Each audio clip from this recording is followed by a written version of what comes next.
Que a boa mão de Deus esteja sobre você. Sou o professor Rogério de Souza, junto com o Instituto Supera.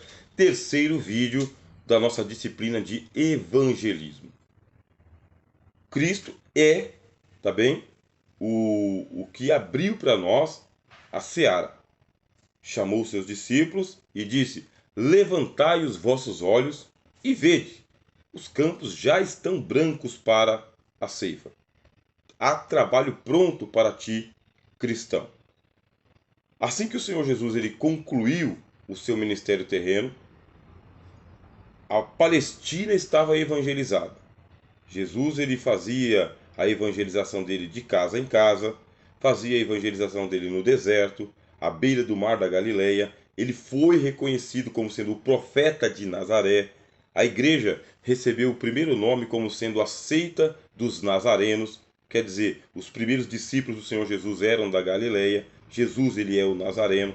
Não deixou de evangelizar a igreja dele, quer dizer, a sinagoga de Nazaré foi evangelizada pelo Senhor Jesus. Cristo visitou Tiro, Sidom, que eram nações estrangeiras, não pertenciam a Israel, mas Cristo os visitou também, mostrando ali o avanço do evangelho sobre as ovelhas perdidas da casa de Israel, que estavam em outras nações também. O Senhor Jesus evangelizou Samaria e os samaritanos, evangelizou os judeus em Jerusalém, evangelizava no templo de Jerusalém durante a Páscoa, fez amizades com vários líderes religiosos que o recebiam em suas casas, ofereciam almoço para ele. O Senhor Jesus ele evangelizou os funcionários públicos. Um dos funcionários públicos se tornou discípulo de Jesus, Mateus, coletor de impostos. Cristo não deixou de evangelizar os proscritos da sociedade, as prostitutas, os ladrões. Não deixou de evangelizar os leprosos, portanto, os doentes, os enfermos. Cristo, ele evangelizava andando, parado, em grandes lugares, lugares fechados. E uma das virtudes do Senhor Jesus é que o evangelho de Jesus era cheio de poder, cheio de virtude, cheio de unção, cheio de autenticidade, cheio de autoridade. Por isso, Cristo disse o quê? Ide por todo o mundo. Pregai o evangelho a toda criatura. Quem crer, batiza ou e for batizado, será salvo, hein? Jesus dá garantia de que a obra de evangelização que você vai fazer será coroada com a salvação deste pecador, desta pecadora. Não importa qual é a categoria social onde ela está inserida. Você é o evangelista. Você é o evangelizador. Você é o ganhador e a ganhadora de almas. É com você que o evangelho tem compromisso, porque você tem compromisso com o evangelho. Crer e for batizado. Você tem que garantir que a pessoa que você está evangelizando vá até o tanque do batismo. É ali que é o objetivo de toda a evangelização. Levar as pessoas ao tanque do batismo. Ponto. E estes sinais seguirão aos que crerem. Porque já creem. Quem crer e for batizado será salvo. Então, já que crê, estes sinais seguirão aos que crerem. Em meu nome falarão novas línguas. Quem crê no batismo com o Espírito Santo, tendo as evidências do falar em línguas estranhas, os pentecostais, eles pedem a Deus que batize as pessoas com o Espírito Santo, para que falem em novas línguas. Um dos sinais, falar novas línguas, e a gente vai explorar esse dom de línguas estranhas aqui e de novas línguas na próxima disciplina, que é missões. Agora, falarão novas línguas, expulsarão os demônios, porque o ministério do evangelismo não é apenas um trabalho de divulgação da palavra de Deus, uma panfletagem. O trabalho da evangelização é um embate contra o mundo das trevas. Lembra que nós estudamos isso aqui em angelologia, que existem os anjos caídos, os demônios, os espíritos imundos? Assim, nós vamos combater Satanás. O evangelho, ele é uma invasão ao reino das trevas. A gente entra no inferno porta adentro. As portas do inferno não prevalecerão contra a minha igreja. A gente entra porta dentro do inferno. Nós vamos aos lugares tenebrosos. E os demônios, eles vêm em retaliação contra a pregação do evangelho. Por isso, o evangelista tem que ter autoridade do Espírito Santo, no Espírito Santo, em nome do Senhor Jesus. Vai preparado, preparo intelectual e preparo espiritual, preparo emocional e preparo psicológico. Precisa ter preparo, porque Satanás, ele preparou o exército dele de demônios justamente para combater você que está na frente evangelística. Vá lá, expulsarão os demônios. E na hora de expulsar os demônios, no ato da evangelização, toma cuidado para você não dar ibope a Satanás. O evangelista não dá ibope a Satanás, não fica fazendo entrevistas com os demônios, não fica chamando a atenção e o holofote. Expulsão de demônios é algo fácil de se fazer. Em alguns casos, há demônios que são castas. Quer dizer que eles estão encalacrados um sobre o outro, um junto com o outro. Formaram um paredão dentro da consciência das pessoas. Aí vai demorar um pouquinho mais, por isso que a equipe que está acompanhando você no ato da evangelização tem que ser uma equipe preparada para expulsar demônios também. E não demora muito, tá? Em nome do Senhor Jesus, eu lhe mando, sai. E ponto. Se você deu esta ordem, e a equipe que está em você deu esta ordem, e o diabo não quer sair, o demônio não quer sair, há um despreparo. Não é para acontecer isso, não é para demorar, tá bem? Há um despreparo. Por isso, se prepare antes e prepare a sua equipe antes também, porque os intercessores vão fortalecer aquele que é o exorcista, aquele que é o irmão ou a irmã que está expulsando o Satanás. Em meu nome falarão novas línguas, expulsarão os demônios, imporão as mãos sobre os enfermos e os curarão. Uma sociedade doente, homens doentes. Como diz o profeta Isaías, toda a cabeça está enferma, da planta do pé até os cabelos. Uma sociedade doente, doente pela cultura, doente pelo modus vivendi, doente pelos vícios, doente pelo conhecimento que tem, distorcido da verdade. Doente politicamente, com os políticos achacando a justiça. Doente financeiramente, psicologicamente, emocionalmente e fisicamente. O que diz o Senhor Jesus? É que nós devemos curar esses doentes, impondo as mãos, isto é, sujando as mãos, pondo a mão no arado, nos comprometendo com essas pessoas. Nós não somos especialistas em medicina. Geralmente o especialista em medicina, um médico, um clínico, ele já tem o seu consultório, as pessoas vão lá fazer a sua consulta. Nós somos evangelistas, você é um evangelista. Como que você vai fazer? Imporão as mãos, vai colocar a mão no arado, vai se comprometer com esta pessoa para saber qual que é a área da sua vida que está doente, que está enferma, que está machucada, que está maltratado. Você vai ter que trabalhar como se fosse o samaritano, investindo seu próprio recurso para a recuperação desta vida. Estamos falando de evangelismo, por isso não tem evangelismo a custo zero. A igreja, muitas das igrejas, não se preparam para fazer a cura dos enfermos. Só faz a oração pela cura e pede a Jesus: Senhor, cure os nossos enfermos. E o Senhor Jesus fala: impõe as mãos que eu curo. Se comprometa que eu curo. Chama a responsabilidade para você que eu curo. O poder de curar está nas mãos de uma igreja que evangeliza, de um ministro que evangeliza, de um crente que evangeliza. Aí impõe as mãos. Existem aquelas curas que são curas milagrosas, são sinais. Neste caso, manifestam-se os dons do Espírito Santo, os dons de curar e as enfermidades que têm aquela origem espiritual, porque existem pessoas que estão enfermas por causa dos demônios. Essas enfermidades elas vão embora quando você expulsa os demônios. Existem aquelas enfermidades que são crônicas, vieram se desenvolvendo com as pessoas. E aí, só milagre. E existem aquelas enfermidades que elas são momentâneas, elas são agudas, elas são por contágio, por contaminação, foram contraídas. Mais uma vez, precisa de milagre da parte do Senhor Jesus. Se não aconteceu nenhum milagre, precisamos encaminhar essas pessoas para um tratamento. tratamento psicológico, tratamento clínico, tratamento terapêutico. Tudo isso aí significa pegar com as mãos, impor as mãos sobre os enfermos. E o Cristo, em outra passagem, ele fala: se vocês beberem alguma coisa mortífera, não vos causará dano algum. É a garantia que o Senhor Jesus de que os poderes do reino de Deus estão agindo sobre o evangelista. Você pode ser atacado, podem oferecer para você aí bebida mortífera, podem oferecer para você filosofias perniciosas, vão te contra-atacar. Porque os demônios eles atuam no mundo espiritual, mas ele movimenta o exército de homens e mulheres que não servem a Deus neste mundo. E aí você vai ser atacado. Cristo diz: vai beber coisa mortífera, mas você vai ter que crer. Crer que não te fará mal algum. Eu estou fazendo uma interpretação exegética desta passagem.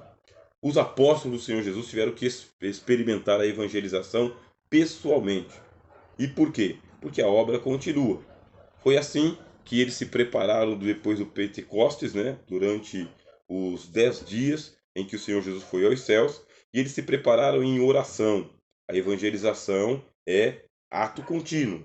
E aqueles que vão evangelizar se aplicam à oração intercessória e à oração em busca de poder, em busca de virtude. Não dá para fazer uma evangelização de protocolos. Só a igreja, só os louvores, só os departamentos, só a liturgia, só o ambiente. Isso aí a gente já trabalhou aqui no primeiro vídeo. Isso aí faz parte, para que a gente possa garantir que o nosso trabalho seja eficiente, seja eficaz. Mas a gente tem que buscar poder, você tem que buscar poder se for responsável por uma equipe de evangelismo. A sua equipe tem que ser colocada de joelhos diante de Deus, e assim os apóstolos buscaram o Senhor Jesus depois da sua assunção aos céus por 10 dias. 10 dias depois desceu o poderoso Espírito Santo, a terceira pessoa. Lembra que nós estudamos isso lá no início das nossas aulas? Pneumatologia, a doutrina do Espírito Santo? Muito bem. Nós vamos buscar virtude, vamos buscar poder, vamos buscar o Espírito Santo. É Ele que está conosco para nos ajudar a ganhar almas para Jesus. Não é só um trabalho de logística, não é só um trabalho de investimento financeiro, não é só um trabalho de recursos humanos, é busca de autoridade no Espírito Santo, é a presença do Espírito Santo. Aí ele desceu. E como que desceu o Espírito do evangelismo? O Espírito Santo de Jesus. Desceu com poder e grande glória. Foram vistas por eles línguas repartidas como que de fogo, e repousaram sobre cada um deles. Todo mundo envolvido em evangelização precisa estar revestido de poder. E começaram a falar em línguas estranhas conforme o Espírito Santo lhes concedia que falassem. Resultado do dia de Pentecostes. O apóstolo Pedro, cheio do Espírito Santo, falou em poucas palavras o querigma, a proclamação, porque nós não podemos abrir mão de fazer o evangelismo em massa. Oportunidades Deus vai criar. Chance Deus vai criar. Poder Ele vai dar ao seu apóstolo, ao seu evangelista, ao seu missionário. E aí o que faz? Aproveita a oportunidade. Pedro, tomado pelo Espírito Santo, pregou uma mensagem, o querigma, anunciou Jesus, e os homens perguntaram: e agora, o que a gente faz?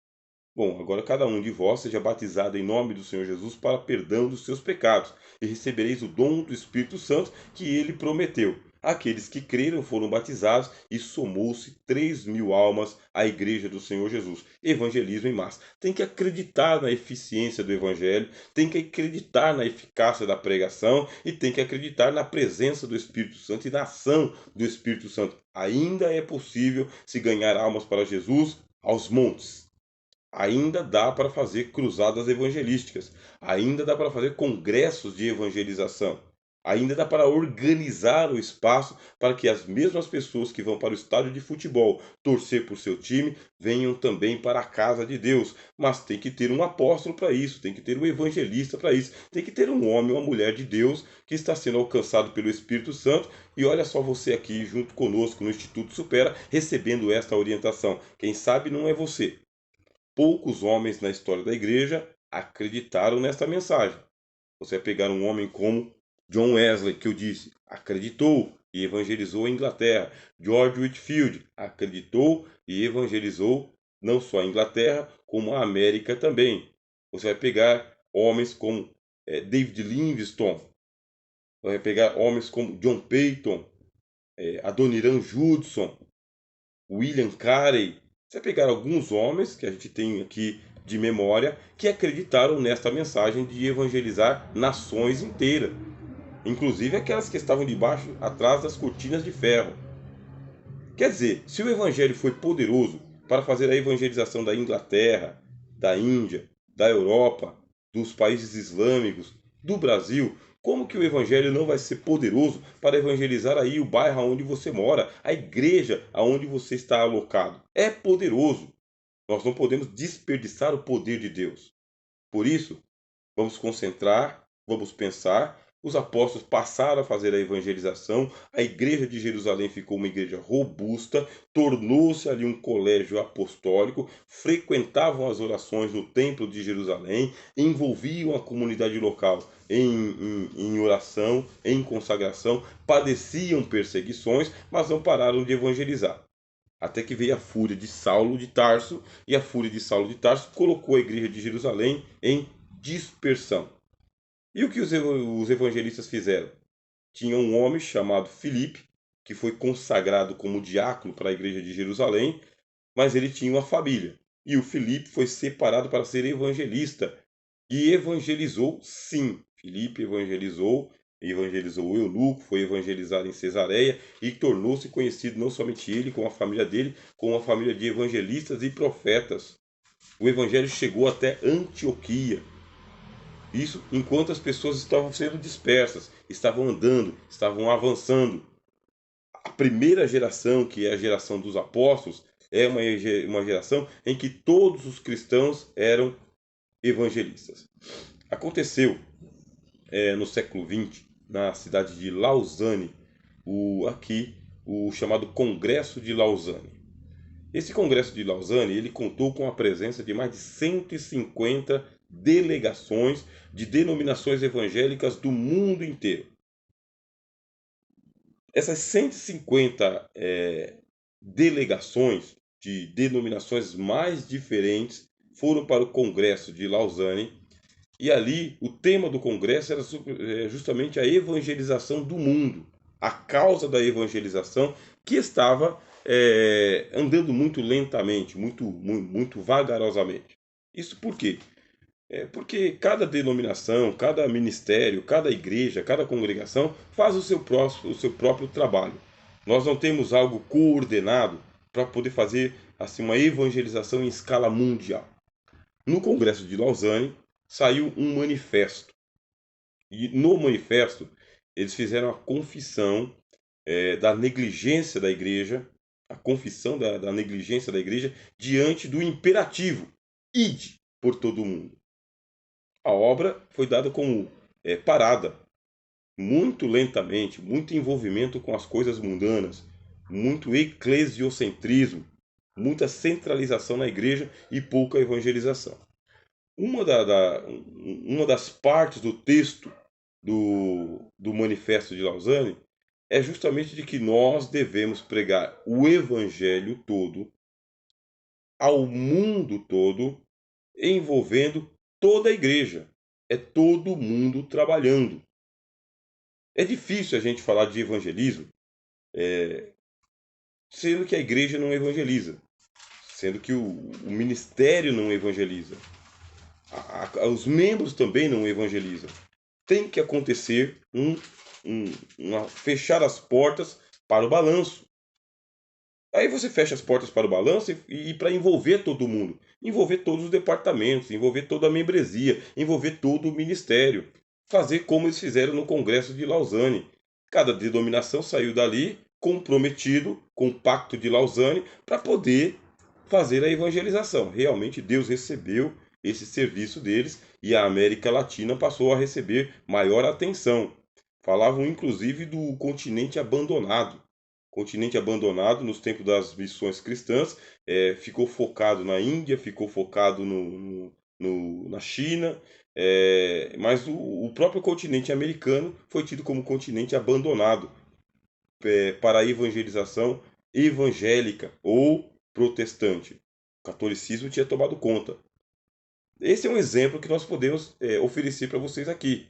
Vamos tomar a causa da evangelização como sendo principal para a igreja, para a comunidade local, para o nosso ministério? Qual que é a influência que você tem na igreja local? Quem é você dentro da igreja local? Você pode ser o responsável por um avivamento na sua região, no seu ministério. Mas aí tem que envolver a igreja toda, como aconteceu com os apóstolos do primeiro século. Todos os cristãos eram testemunhas do Senhor Jesus. E eles testemunhavam para todo mundo o tempo todo. Eles faziam parte das sinagogas, continuaram como membros das sinagogas, e nas oportunidades que eles tinham nas sinagogas, eles apontavam Jesus como sendo o Cristo, até serem expulsos das sinagogas. No comércio, a mesma coisa. Na pesca, a mesma coisa. Nas praças, a mesma coisa. Nas reuniões familiares, a mesma coisa. Sempre falando de Jesus, sempre apontando Jesus como sendo o Cristo e batizando. Toda a geração do século I era uma geração de homens e mulheres evangelistas, mesmo porque a função ministerial de evangelista só vai ganhar um peso a mais lá no segundo século, quando a igreja começa a se aparelhar. No primeiro século é algo mais congregacional, é algo mais espontâneo, é algo mais para todo mundo. Cada cristão uma testemunha do Senhor Jesus. Até que a gente vai para o segundo século. Chega no segundo século, as perseguições são fortíssimas, a igreja precisa se organizar eclesiasticamente, os bispos ganham maior relevância, os pastores maior relevância, os apologetas maior relevância, a membresia está sobrevivendo às grandes perseguições do Império Romano, mas continua também trazendo seus filhos para serem batizados, os seus parentes para serem batizados. A igreja, mesmo em tempo de perseguição, ela continua a evangelização. As portas do inferno não prevalecem contra a igreja do Senhor Jesus. Agora, nós estamos no século XXI. Nós não estamos mais lá no século I, no século II. A igreja já está consolidada. Já passaram todos esses 21 séculos desde a primeira geração de crentes no mundo, de cristãos no mundo. Estamos no Brasil. Estamos fazendo teologia no Brasil. Nós temos a responsabilidade de mais de 200 milhões de pessoas para fazer a evangelização. Nós temos várias versões de evangelho aqui no Brasil. Nós temos a versão católica, nós temos a versão anglicana, nós temos a versão protestante tradicional, nós temos a versão pentecostal, a versão neopentecostal, em forma de igreja, em forma de capela, em forma de comunidade, em forma de célula. Esse é o nosso contexto. Esse é o nosso contexto. E nós somos responsáveis ainda por nossa geração, porque está acontecendo um crescimento vertiginoso da nação evangélica. Hoje, os evangélicos estão assentados em cadeiras de poder em nossa nação, no poder executivo, no poder legislativo, no poder judiciário. Nós estamos inseridos nas escolas. Nós trabalhamos em todas as camadas da sociedade, no agronegócio, na pesca, no comércio. Nós somos evangélicos, que nós temos um empresariado, empresários que são evangélicos, e temos um que é o proletariado, que é o pessoal trabalhador do dia a dia. Temos evangélicos altamente cultos e outros que são iletrados. Esse é o nosso contexto. É com isso que nós temos que trabalhar. Por isso, no próximo vídeo, nós vamos nos aplicar aqui a pensar sobre um modelo, tá bem? Um modelo de evangelização envolvendo a igreja local, a membresia, o empresariado, todas as categorias. É não desperdiçar nada. Não deixar um farelo de pão para trás. Não deixar uma escama de peixe para trás. Colocar tudo no cesto. É tempo de evangelizar, envolvendo a igreja toda. E o que tem que ser pregado? O evangelho todo, com todos os recursos que forem disponíveis, antes que volte o Senhor Jesus. Tá bem? Sou o professor Rogério de Souza, junto com o Instituto Supera. Esse aqui é o seu curso básico em teologia e a disciplina Evangelismo.